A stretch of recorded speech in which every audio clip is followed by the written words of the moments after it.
Starting off with 2008's Pure. Pure is an ATV racing game developed by Black Rock Studios and published by Disney Interactive of all publishers. Thankfully, this isn't Disney's Extreme ATV Adventure or anything. You're not going to have Goofy doing backflips on a motorcycle in this game. Pure is actually a pretty fun ATV racing game, and it's also very pick up and play, even including a pretty decently designed trick system. The bar at the bottom right of the screen is called the thrill bar, and at the beginning you only have the basic tricks with the X button, but using one of the main directions with the stick you can do more and more tricks to increase that thrill bar, eventually unlocking the circle and triangle slots. And by holding either of the shoulder buttons you can do more advanced versions of those tricks, and there's even some special tricks, kind of like the Tony Hawk games. Each of the playable characters has a special trick, which is what I thought for the past 15 years or so. When recording and playing this game, I learned that each character has at least 4 special tricks, which makes me love this game even more if I'm gonna be completely honest. But there's a bit of a twist with the thrill bar. See that little blue flame that builds up every time you do a trick? That's also your nitrous. So there will be points in time in a race where you nearly need to decide, do I want to pull off this flashy trick, or save it and use a well-timed nitrous boost to clutch a race?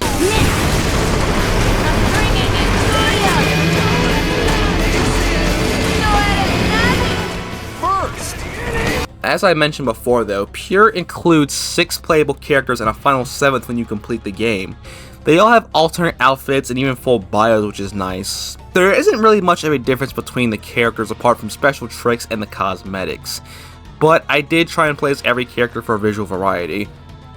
And then we have the actual ATVs themselves, and I gotta say, the customization in this game is actually really good. For one, you actually build the vehicle from scratch, which is nice.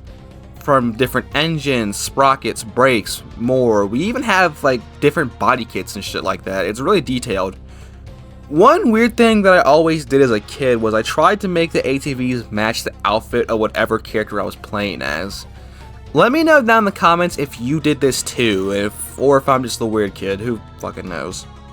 But getting to the actual racing itself, the whole point of Pure, like the whole plot, is the Pure World Tour, a collection of 10 stages with events set all across the globe, racing in locations like Thailand, Italy, Switzerland, and even the California desert. In a way, you could make a comparison to MotorStorm. Actually, now that I'm really thinking about it, this plays a lot and looks like a lot like MotorStorm, but I have already covered those games if you are interested. But in these locations, Pure has 3 event types: your simple 3-lap race events, a quick 5-lap sprint race, and the most fun yet frustrating event, the freestyle event. Freestyle is all points based depending on how many tricks you can link together in a single combo, with power-ups scattered across the track. Think Mario Kart almost. And these power-ups can be stuff like extra boost to your thrill bar, instant special trick, and the most important power-up, the 2x multiplier. The reason why I say this challenge is frustrating is due to how cracked the AI becomes near the end of the game. Like, it's been 2 minutes. How do you already have 60,000 points? But this really is a combination of RNG and a slight skill issue, because at one point I did get super lucky and got over 600,000 points. So the freestyle events can be fun, but be prepared to restart a lot, especially because the power-ups are pure RNG. Seriously, I'm not even making this up. Like, all the times I restarted, all the power-ups were different places and just randomly generated.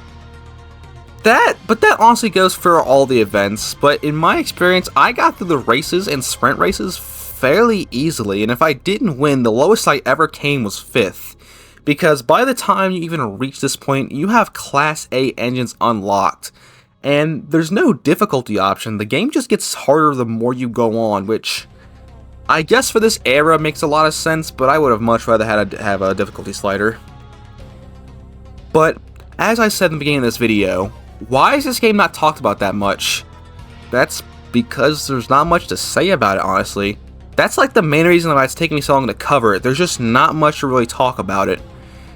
While recording gameplay for this video, this is actually the first time I've ever completed the game. Yeah, you'd think with me playing this game pretty much my entire life, I'd beat it at least once, but no, this was actually the first time, believe it or not. So, how did I get introduced to Pure? Well, it was literally a random ass game my dad bought at a GameStop in 2009 or 10 or something like that. And I feel like for a lot of people, that's how like these great games go.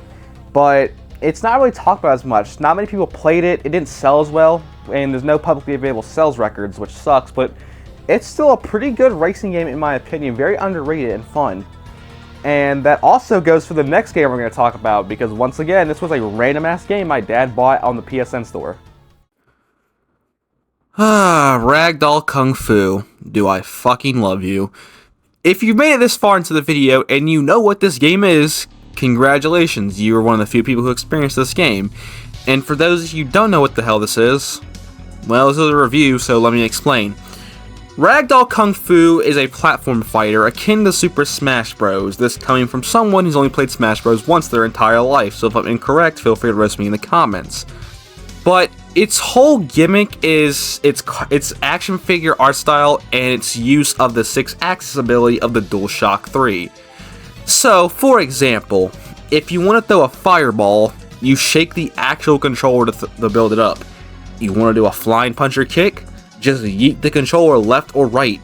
And you can also meditate like this is Mortal Kombat Deception. To meditate, simply hold the controller down. Meditating can restore your health, by the way.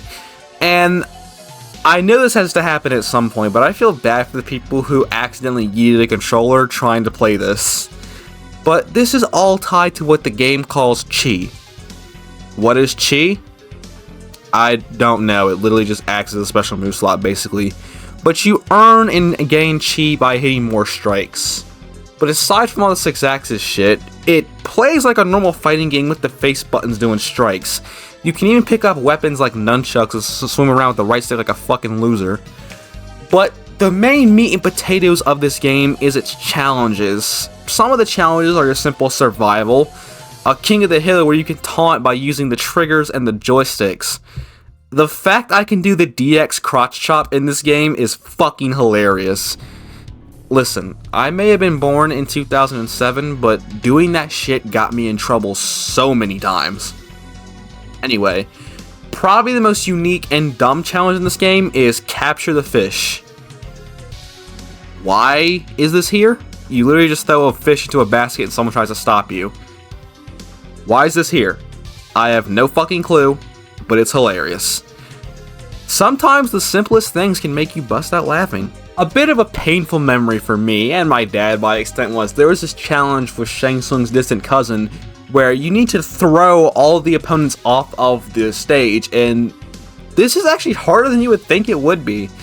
This still gave me trouble recording this to this day, but it was all in good fun. I actually forgot to mention this in my script, so this is pretty late, but yeah, this challenge where you throw everybody off, this actually takes me a while to do. Even the character creator is ridiculous. I can give my guy a big ass afro, frog feet, and it's completely in tune with the game. Seriously, the frog suit was the dumbest but most hype unlock, at least for me. There's actually a lot of parts to use in the character creator. They did a really good job and put some actual stock into it. But Ragdoll Kung Fu is really meant to be a multiplayer party game. I was honestly kind of surprised this game had no online features at all aside from the leaderboards. But this is still an incredibly fun to play, albeit very dumb game that I think should have been talked about a lot more. I can understand why it was not talked about a lot more due to it being just a random PSN game. I know it was on Steam first technically, but it's a completely different version, so I don't want to count it. And unlike with Pure, where I know that game is on the 360, this is a PlayStation 3 exclusive, at least this version. One funny but kind of depressing memory I have is I remember thinking the action figures in the game and on the game's like home screen were real, and I remember asking my dad, how do you get these? And he just turns around, cold pan, and just simply goes, son, they aren't real. I have a lot of good memories just screwing around on this game. And like I said, it was literally just a random ass PSN game my dad got for free. At least it was free back then, because I think I paid $10 for it a couple years ago. But totally worth it. Sadly though, there's just not much to say about it besides what I talked about. Once you complete the challenges, you have the local multiplayer mode, and I don't have anybody to play with me. At least not right now, so it's like, what's next? And I feel like that's a big reason why these games aren't talked about more or like covered as much, because there's just not much to be said about them.